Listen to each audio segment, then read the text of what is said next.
아멘. 오늘도 하나님의 말씀 앞에 나오신 성도님들 주님의 이름으로 환영하고 축복합니다. 오늘 하루도 우리를 향한 하나님의 은혜와 사랑이 가득함을 우리가 기억하면서 이 새벽에 단순히 설교를 듣는다.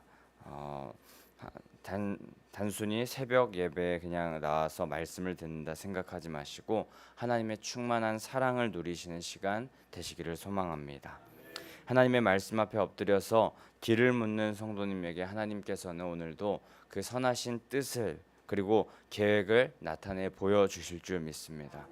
말씀이신 하나님을 의지하여서 오늘도 우리가 가야 할 길을 가고 또 해야 할 길을 하고 또 해야 할 일을 하고 만나야 할 사람을 만나고 또 우리가 보아야 할 것을 보는 성도님들 되시길 축복합니다. 오늘은 이제 사무엘서 우리가 지금까지 계속하여서 읽어왔던 사무엘서의 대장정을 마무리하는 본문입니다. 사무엘하의 마지막 본문인데 마지막 24장에서 다윗은 인구 조사를 하면서 실수를 범하는 모습을 보이지만 다윗은 영적 오뚜기의 신앙을 가지고 넘어져도 다시 일어나는 것, 평생에 연습했었던 주님께로 다시 회개하는 그런 신앙의 모습으로 회개하며 돌이키는 그런 모습을 우리가 봅니다. 우리도 실수를 많이 범할 수 있습니다. 많이 성숙되고 성장했다고 생각하지만 또 우리는 실수합니다. 또 넘어집니다. 그러나 그때 계속하여서 넘어져서 그 자리에 멈춰 있는 것이 아니라 다시 일어나는 것이 우리의 실력이 되는 줄 믿습니다. 주 안에서 버티고 견뎌서 결국에 하나님의 영원한 상급을 얻는 실력 있는 성도님들 되시기를 소망합니다. 또한 오늘 말씀을 통하여서 그 힘과 능력이 하나님으로부터 옴을 기억하며 그 힘을 공급받는 성도님들 되시기를 축복합니다. 다윗은 말씀드렸듯이 24장에서 말년에 요압에게 이스라엘에 있는 백성들의 인구 사람의 수를 조사하게 명령합니다. 근데 역대상 21장 7절에 보면은 이 인구 조사한 것을 그 군사와 또 모든 사람들의 인구를 조사한 것 이것에 대해서 하나님이 악하게 여기사 이스라엘을 치셨다라고 그렇게 기록되는데 이 인구 조사는 잠깐 다윗의 마음에 찾아왔었던 잠시 잠깐에 찾아왔던 악함으로 잠깐 동안에 찾아왔던 그 악함으로 시작된 일이었습니다. 이스라엘의 강력해지고 또 수적으로 많아진 병력 그것을 한번 확인해보고 또 다윗의 마음 가운데 자랑하고자 하는 마음이 잠깐 찾아왔고 그 교만한 틈 잠깐 그 자랑하고자 하는 하나님을 자랑하기보다 사람과 세상을 자랑하고자 하는 그런 마음이 잠시 틈타서 사단이 그 틈을 타서 다윗의 마음을 충동하였던 것입니다. 우리는 모든 것이 은혜임을 기억하면서 정말 작은 순간, 작은 틈에 사단이 틈을 타서 공격을 할 수 있다는 것을 기억하며 우리는 모든 것이 은혜임을 기억하면서 신실하신 하나님께서 우리를 인도하신다는 것을 깨닫고 사단에게 틈을 내주지 않은 인생을 우리가 살아야 할 줄 믿습니다. 그러나 다윗은 사단이 틈탈 기회를 잠시 마련해 주었고 결국에 여호와 하나님의 징계를 받게 되었습니다. 7년의 기근 그리고 3달 동안의 쫓김 또 3일 동안의 전염병 이 3가지 중에 한 가지를 선택하라 하셨고 다윗은 전염병 3일 동안의 전염병을 택합니다. 그 3일 사흘 동안에 시작되었던 그 전염병 아침부터 정하신 때까지 이스라엘 치신 그 전염병은 단에서부터 브엘세바까지 이스라엘 전역에 급속도로 퍼집니다. 그 전염병으로 죽은 자가 오늘 읽은 15절에 7만 명이나 되었다라고 그렇게 기록됩니다. 다윗은 단에서부터 브엘세바까지 인구 조사를 하면서 자기를 과시하고 자신의 나라 내가 세운 나라라 하면서 자랑하려고 했지만 하나님은 그 단에서 브엘세바까지 하나님의 심판을 내리십니다. 숫자를 의지하고 숫자를 의지하는 사람, 숫자를 자랑하려는 사람은 숫자로 망하게 되어 있는 것입니다. 근데 우리도 다윗과 같이 어느 순간은 숫자를 과시하려는 때가 많습니다. 돈을 자랑하고 가진 것을 자랑하고 내가 가진 물건을 자랑하고 하면서 은연중에 숫자에 연연하는 우리를 가끔 만나게 됩니다. 우리 성도님들 많은 숫자에 의지하지 마시기 바랍니다. 그저 하나님 한 분이면 족하고 유일하신 하나님 한 분이면 충분하다는 고백을 우리 드리기를 소망합니다. 많은 공이 붙는 그런 숫자를 쫓지 마시고 오직 하나 한 분 되시는 그 하나님을 쫓는 성도님들 되셔서 망하지 않는 인생, 하나님 앞에서 징계를 당하고 또 쫓기는 인생 살지 않는 성도님들 되시기를 축복합니다. 결국에 하나님의 징계하심으로 7만 명이 죽고 16절에서는 계속해서 천사가 예루살렘을 향하여서 진노를 보이려고 이제 계속하여서 그 이스라엘 전역에 그 전염병의 징계를 내리시는 가운데 이제 예루살렘을 향하여서 진노를 보이려고 할 때에 여호와 하나님께서 이 재앙 내리심을 징계하심을 16절에 보면은 뉘우치사라는 표현이 나옵니다. 재앙은 이것으로 족하다 충분하다 하셨다고 그렇게 말씀하시는 것입니다. 근데 여기서 놀라운 표현이 등장하는데 바로 뉘우치다입니다. 하나님께서 뉘우치셨다는 것입니다.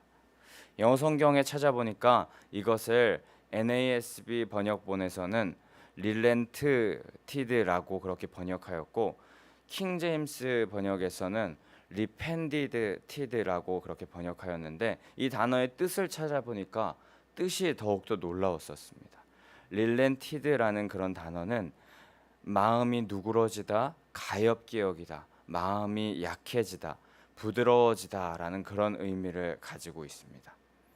공의의 하나님이시지만 그 사랑하는 그 백성들이 아파하는 모습, 정말 힘들어하는 모습을 지켜보시기가 힘드셨던 것입니다.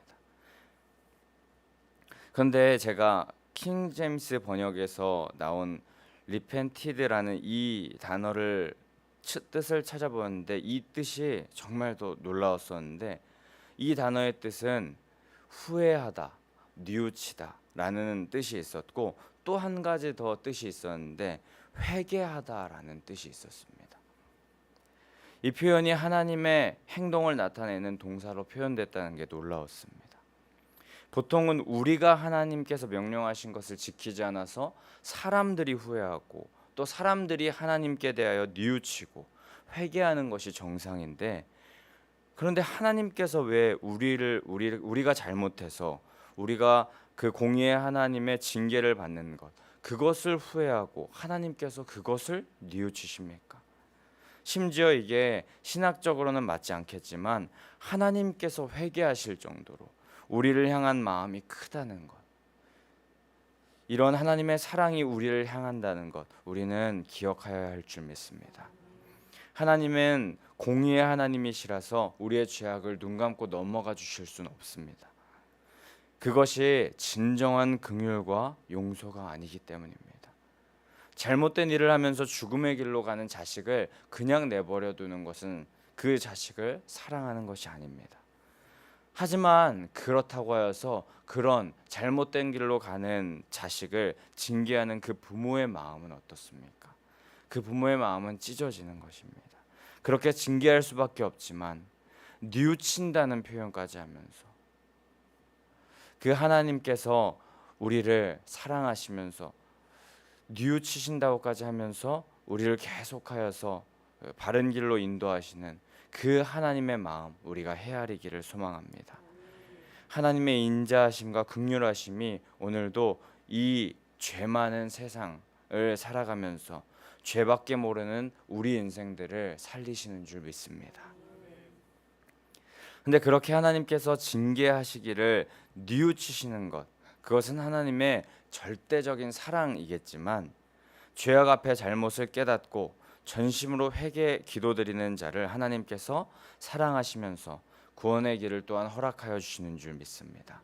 17절 말씀의 다윗의 태도가 한 가지 잘한 태도가 등장하는데 자신의 죄 고백과 더불어서 온 민족과 나라를 대표하여서 얼굴을 땅에 대고 나의 잘못입니다. 나 때문입니다 하면서 회개의 중보 기도를 한 것이 이 다윗의 잘한 모습인데 이것을 하나님께서는 더욱더 기뻐하셨을 줄 믿습니다. 죄 앞에 마땅히 우리가 회개하는 자가 되어야 할 것이고 또 공동체의 아픔, 공동체의 슬픔 가운데 그것을 내 탓입니다. 나 때문입니다. 내 죄 때문입니다 하면서 하나님 앞에 정말 통곡하면서 나라도 하나님 앞에 나아가서 회개 중보 기도하는 자를 하나님께서 기뻐하시고 또 그런 중보 기도 드리는 자의 기도를 들으시고 그 공동체를 또 그 사람을 용서하시고 또 바른 길로 생명의 길로 인도하여 주시는 줄 믿습니다. 그렇게 하나님께 회개 중보 기도를 드리고 이제 18절부터는 마지막 절까지 선지자 갓이 아라우나의 타작마당에 여호와 하나님께 번제와 화목제를 드려야 한다라고 그렇게 말하고 그대로 다윗이 시행함에 전염병 재앙이 그친 사실이 기록됩니다. 18절 말씀 이어서 17절에 이어서 18절 말씀에 하나님께서는 그 다윗의 기도를 들으시고 다윗에게 제사를 드리기를 원하셨고 그 제사를 통하여서 하나님과 다시 화해하고 화목해 되기를 원하셨습니다. 그래서 갓 선지자로 하여금 아라우나 타작마당에서 여호와를 위한 제단을 쌓기를 원하셨습니다. 이에 하나님의 말씀을 대언하는 이 갓 선지자의 말에 따라서 다윗은 아라우나의 타작마당으로 올라갑니다. 17절에 다윗이 기도하였던 그 다윗의 기도를 들으시고 하나님은 다윗과 화해하기 원하셨고 그래서 제사를 요구하신 것입니다. 제사의 기능은 하나님께서 우리의 몸과 마음, 정성을 드리는 그런 것도 있겠지만 또 그 가운데 나와서 번제도 드리고 화목제도 드리면서 자신이 있는 것을 하나님께 드리는 것도 있겠지만 결국에 하나님을 경험하는 것, 또 그분과 가까워지는 것이 또 제사일 텐데 하나님은 인간과 화해하여서 우리들과 주님이 더 가까워지기를 또 우리가 그 제사를 통하여서 우리가 하나님과 더욱더 가까워져서 하나님을 더 닮아가기를 더 알아가기를 원하셨던 것입니다. 성도님들 우리에게도 하나님께서는 찾아오셔서 다윗과 같이 다윗에게 제사를 요청하신 것 같이 우리에게도 예배를 요청하시며 우리와 화해를 요청하시는 줄 믿습니다. 우리의 마음의 문을 계속하여서 두드리시면서 먼저 우리에게 찾아오셔서 우리를 부르십니다. 오히려 하나님께서 갑이 되셔야 하는 것 같은데 우리에게 뉘우치신다고 하시면서 화해를 도리어 요청하시며 자격 없는 우리에게 하나님께서는 먼저 손을 내미십니다. 성도님도 오늘 그렇게 우리에게 화해의 손길을 내미시는 그 사랑의 손을 붙잡는 성도님들 되시기를 소망합니다. 특별히 제사를 요청하신 다윗에게 제사를 요청하시면서 나와 더 가까워지길 원한다, 나와 화해하길 원한다 하는 그 하나님의 마음을 헤아리면서 오늘도 하나님께서 우리를 이 예배의 자리에 초청하셔서 우리와 화해하기 원하시는데 그 마음을 기억하시며 이 예배의 자리에서 하나님과 더욱더 가까워지시고 더 깊은 교제를 나누시는 성도님들 되시기를 간절히 소망하고 축복합니다. 이후에 20절에서 왕이 자신의 타작마당에 올라오는 것 그것을 보고 얼굴을 땅에 대고 절하면서 다윗을 이 아라우나가 맞이합니다. 21절에는 그래서 이 아라우나가 그 다윗을 맞이한 후에 다윗에게 말하기를 어찌 자신의 이 누추한 타작마당에 왔느냐, 어떻게 이 자리에 오게 됐느냐 물으니 다윗은 그곳에 온 이유를 확실히 말합니다. 전염병의 재앙을 내리신 하나님의 징계에 붙들려서 제대로 활동하지 못하는 이 공동체 그리고 또 내가 하나님과 더욱더 가까워지기 위해서 하나님께 제사 드리기 위해서 이곳에 왔다라고 그렇게 말합니다. 그러니까 아라우나는 22절 말씀에 보면은 무상으로 공짜로 자신의 타작마당을 제공하겠다, 마음껏 써라 라는 그런 헌신적인 자세를 보입니다. 아라우나는 여부스 사람이었다라고 그렇게 기록되지만 여호와를 경외하는 신실한 사람이었고 자신의 모든 것을 하나님께 기꺼이 바칠 준비가 되어 있는 사람이었습니다. 22절에 보면은 자신의 타작마당뿐만 아니라 소, 나무, 마당질하는 도구, 소의 멍에 등 번제에 필요한 모든 재료까지 다 내어놓으려는 자세에서 그의 자발적이고 기꺼이 순종하려는 모습이 등장합니다. 하지만 다윗은 24절 말씀에 보면 그렇게 하지 않겠다. 너가 그렇게 무상으로 제공하는 걸 받지 않겠다. 나는 정당한 값을 주고 이 밭을 사고 또 재료를 사서 하나님께 예배드리겠다라고 그렇게 합니다. 그러면서 50세겔로 소와 제단 쌓을 도구를 사고 또 역대상 21장 25절에 보면은 금 600세겔을 지불하였다 하는데 이것으로 사무엘하와 또 역대상에 그 증거하는 내용이 다른 것이 아니라 성경학자들은 해석하기를 은 50세겔은 그 재료들을 샀다면 금 600세겔로는 그 타작마당의 그 땅을 샀다라고 그렇게 해석하고 있습니다. 다윗은 그 가치에 충분한 아니 더 넘치게 지불하고 그 땅을 샀는데 이 타작마당의 이후에 솔로몬 성전이 건축됩니다. 결국에 이 자리 가운데 하나님과 화해하고 또 하나님과 더욱더 가까워지면서 나아가기 위하여서 샀던 이 땅이 결국 하나님의 성전을 건축하는 기틀을 마련하는 그런 역할도 하게 되었던 것입니다. 결국에 그렇게 정당한 값을 지불하고 산 그 타작마당에서 번제와 화목제를 하나님께 드렸더니 여호와 하나님께서는 그 땅에서 다윗이 그 회개 중보 기도하고 또 하나님과 더욱더 화해하려는 그런 기도를 들으시고 이스라엘의 재앙을 그치셨다고 기록하면서 사무엘하 24장 사무엘서가 마무리됩니다. 다윗이 하나님 앞에 회개하고 하나님과 더욱더 가까워지길 원하고 제단을 쌓고 제사를 드리고 전심으로 기도하면서 완전히 돌아서기를 결단하고 간구했더니 하나님께서는 그의 기도를 들으셨고 뜻을 돌이키사 응답하시고 그 다윗에게 은혜를 베푸셨던 것입니다. 또한 그 타작마당을 공짜로 얻어서 거저 제사를 드릴 수도 있었지만 다윗은 그렇게 하지 않았습니다. 정당한 값을 지불했고 하나님께 드리기 위한 제사에 필요한 것들을 매입하기를 그것을 사서 하나님께 드리기를 아까워하지 않았습니다. 그런 정성과 중심을 보신 하나님은 그런 다윗을 참으로 사랑하셨고 또 그런 다윗과 같이 행하는 우리들의 중심을 하나님께서 기뻐하실 줄 믿습니다. 말씀을 마무리하려 합니다. 우린 사무엘서를 보면서 사울이라는 왕과 다윗이라는 왕을 보게 되었습니다. 사울의 그 끝은 말로는 결국 여호와의 영이 떠나는 비참한 최후를 맞이하였었는데 자기를 높이고 자기를 사랑하는 자의 최후가 이런 것이고 하나님 없는 자의 최후 그것은 죽음과 멸망이라는 것을 우리는 사무엘서를 통해 깨달았습니다. 하지만 인간으로서 연약하고 부족하지만 계속하여서 실수하지만 그럼에도 돌이키고 다시 결단하고 다시 하나님과 더욱더 가까이 하려는 그 중심을 가진 다윗은 여호와의 영이 충만합니다. 그 여호와의 영이 오히려 다윗에게 어떻게 하면 더 잘해줄지를 생각하면서 하나님께서 다윗과 더욱더 가까워지기를 하나님께서 다윗과 화해하기를 원하시는 그런 모습을 보게 됩니다. 그리고 오늘 본문을 통해 그리고 사무엘서 전체를 통하여 다윗의 또한 인생을 통하여서 우리는 깨닫길 원하는 것 오직 생명과 구원은 우리가 상처난 심령을 가졌든 또 연약하든 넘어졌든 미약하든 상관없이 다시 돌이키고 하나님의 길을 걸으려는 자들에게 은혜로 주어진다는 것 우리가 깨닫기를 원합니다.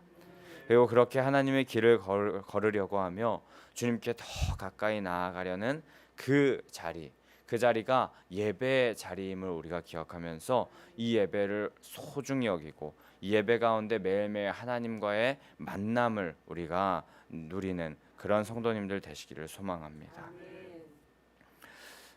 예배를 너무나도 소중히 여겼던 그 다윗과 같이, 또 하나님께서 너무나도 사랑하셨던 그 다윗과 같이 우리도 예배를 사랑하고 또 하나님의 말씀을 사랑하며 그대로 행하여서 하나님의 구원의 은혜를 누리는 성도님들 되시기를 축복합니다. 매일 예배 가운데 우리가 상한 심령을 가지고 나로서는 안 됩니다 고백하면서 주님의 은혜를 구하여서 하나님과 더욱더 가까워지기를 소망하시고, 또 예수 그리스도의 구원의 그 은혜와 능력이 아니면 한순간도 살 수 없는 존재임을 우리 매일매일 고백하는 그런 성도님들 되시기를 소망합니다. 우리와 화목하기를, 가까워지기를 원하셔서 우리를 징계하시고 고난을 명하시는 그 하나님의 마음이 있을 수 있지만, 그 마음은 결국에 우리를 너무나도 사랑하셔서 바른 길로 우리를 돌아오게 하시려는 그 애타는 생명을 얻게 하시려는 그 하나님의 마음임을 기억하면서, 그리고 하나님께서 우리를 징계하시지만 결국에는 돌이키는 우리를 향하여서 뉘우치는 마음 또한 보이시는 하나님이심을 우리가 기억하며 그 마음과 눈물을 헤아리는 자 되어서 하나님과 더 가까워지는 성도님들 되시기를 소망합니다.